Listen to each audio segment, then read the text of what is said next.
అందరికీ నమస్కారం. ఈరోజు కథ హిట్లర్ ఎపిసోడ్ 334. అంత ముఖ్యమా?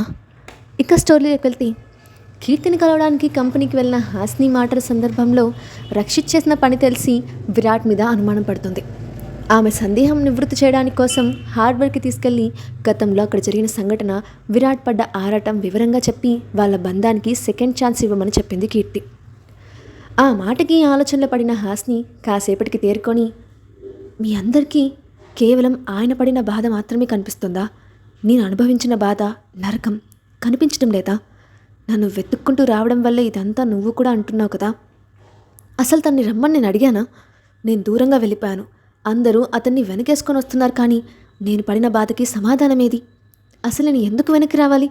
సెకండ్ ఛాన్స్ ఇవ్వాల్సిన అవసరం నాకే ఉందంటే మీ దృష్టిలో నేను పడిన బాధకి అసలు విలువే లేదా అని ఆవేదనగా అడిగింది హాస్ని. నా ఉద్దేశం అది కాదు హాస్ని.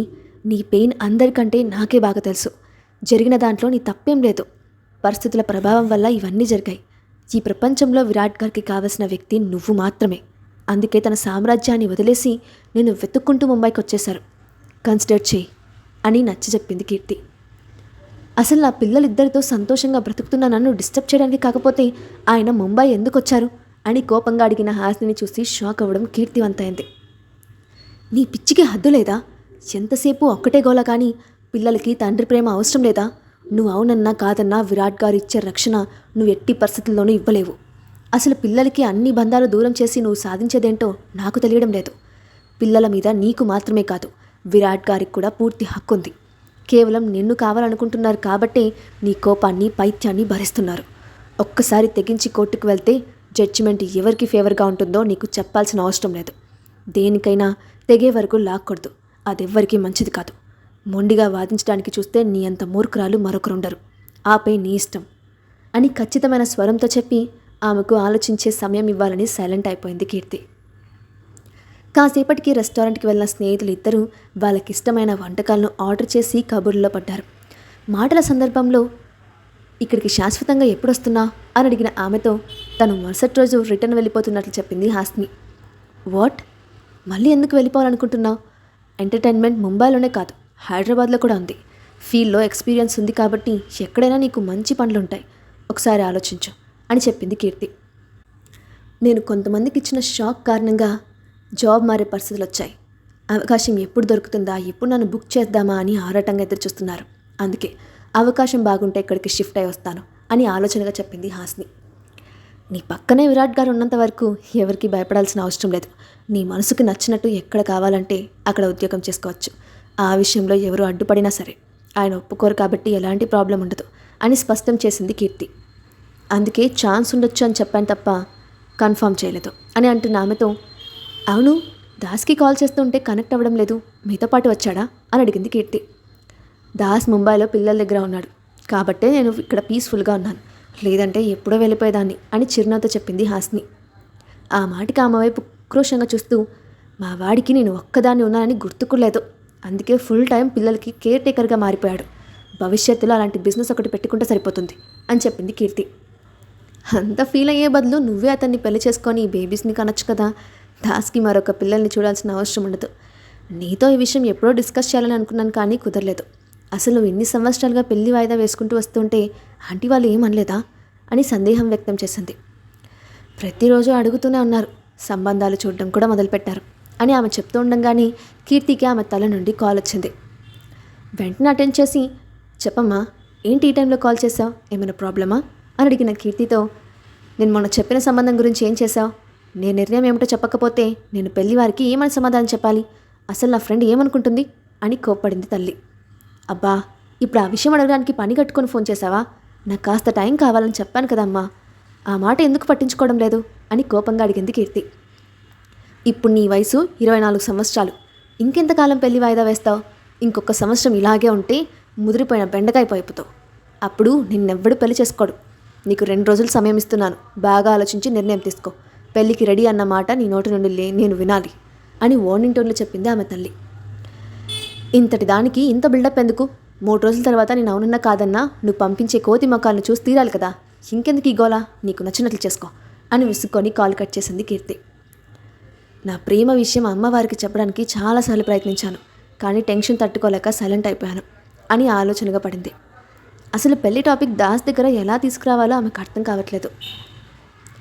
కాసేపటికి ఆర్డర్ చేసిన ఫుడ్ రావడంతో కీర్తితో కబుర్లు చెప్తూనే తినడం ముగించింది హాస్ని.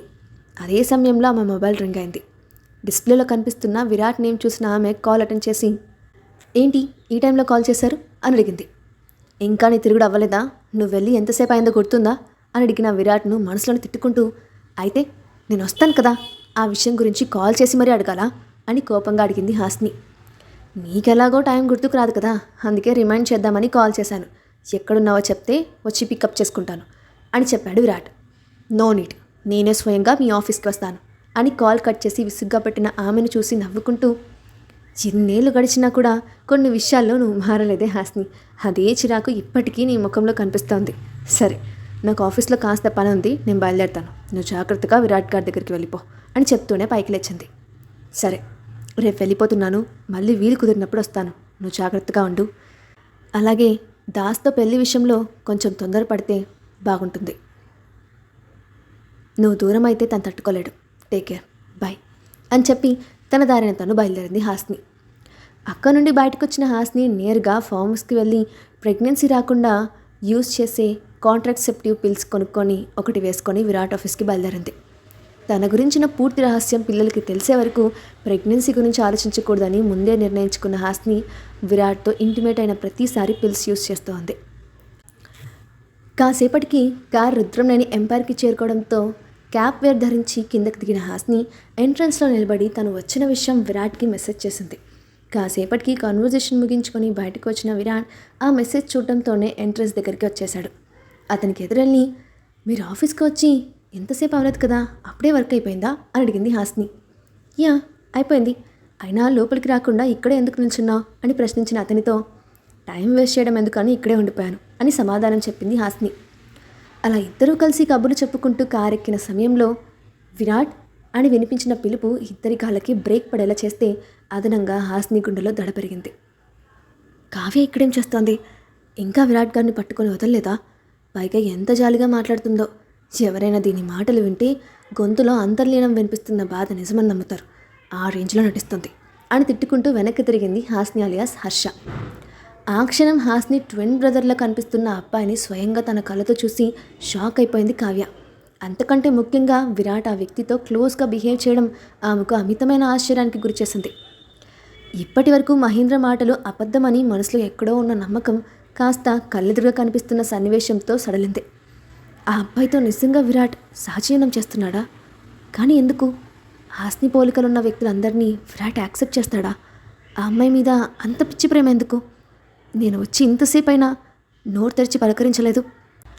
ఇతని కోసం మాత్రం డోర్ తెరిచి మరీ పట్టుకున్నాడు. మరీ ఇంత దారుణంగా ఎందుకు తయారయ్యాడు అని కార్ డోర్ మీద ఉన్న అతని చేతిని చూస్తూనే మనసులో అనుకుంది కావ్య. ఆమె చూపులను బట్టి తనను హాస్నిగా గుర్తించలేదనే అర్థమైన ఆమె రిలాక్స్గా ఫీల్ అయింది. కానీ ఆమె కళ్ళల్లో తన పట్ల కనిపిస్తున్న ద్వేషం ఎందుకో ఆమెకు అర్థం కాలేదు.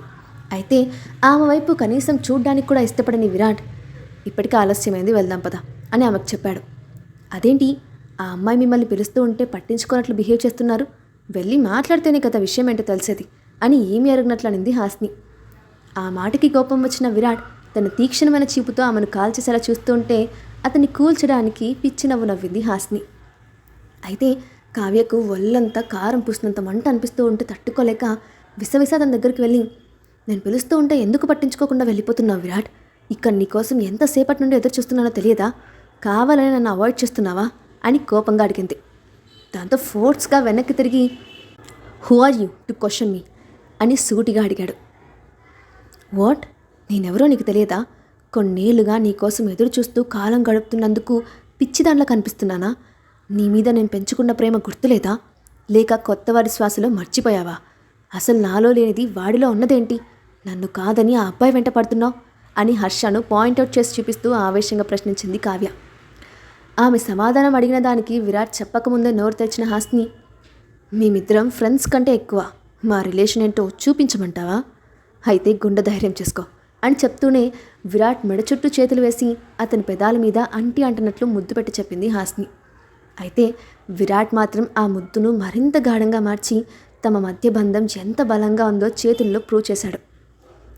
ఆ సన్నివేశం చూసిన కావ్యకు కాళ్ళ కింద భూమి కంపించినట్లయిపోయింది. తన కళ్ళ ముందే వాళ్ళిద్దరూ క్లోజ్గా బిహేవ్ చేస్తూ ఉంటే తట్టుకోలేకపోయిన ఆమె తన కోపాన్నంతా పిడికిలి బిగించి కంట్రోల్ చేసుకుంటూ కోపంగా చూసింది.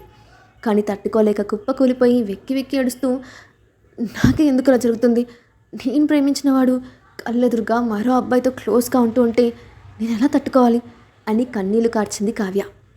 కాసేపటికి వాళ్ళ ముద్దుకు బ్రేక్ ఇచ్చి ఆమె ముందుకు వచ్చిన హాస్ని, అయ్యో సో సాడ్, ఎందుకంత డల్గా ఫీల్ అవుతున్నావు?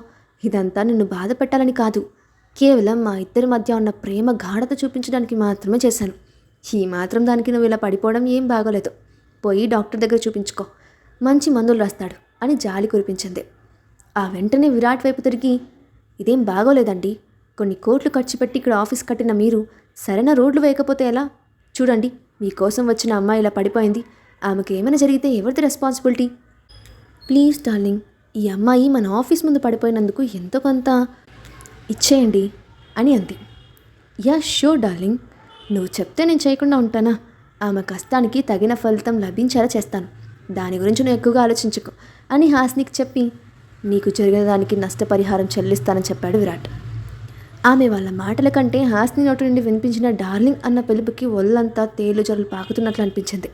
దాంతో విరాట్ వైపు కోపంగా చూస్తూ, నీ కళ్ళ ముందే నటిస్తున్న ఇతన్ని నువ్వెలా ట్రస్ట్ చేస్తున్నావు విరాట్? అసలు ఇతనిలో ఏముందని ఇంత ప్రాముఖ్యత ఇస్తున్నావు? నాకు ఈరోజు ఆన్సర్ చేయాల్సిందే అని గట్టిగా అరిచింది. ఆ మాటకి కోపంగా ఆమె దగ్గరికి వచ్చిన విరాట్ చేతిని గాల్లోకి లేపాడు. ఇంతకీ విరాట్ ఏం చేయబోతున్నాడు? కావ్య పరిస్థితి ఏమవుతుంది? నెక్స్ట్ పార్ట్లో చూద్దాం. ఈ స్టోరీ అప్డేట్ ఎలా ఉందో కింద కామెంట్ బాక్స్లో మీ ఒపీనియన్ని షేర్ చేయండి. అలాగే ఇలాంటి మరిన్ని స్టోరీస్ కోసం మా ఛానల్ని తప్పకుండా సబ్స్క్రైబ్ చేసి పెట్టుకోండి. Thanks for watching.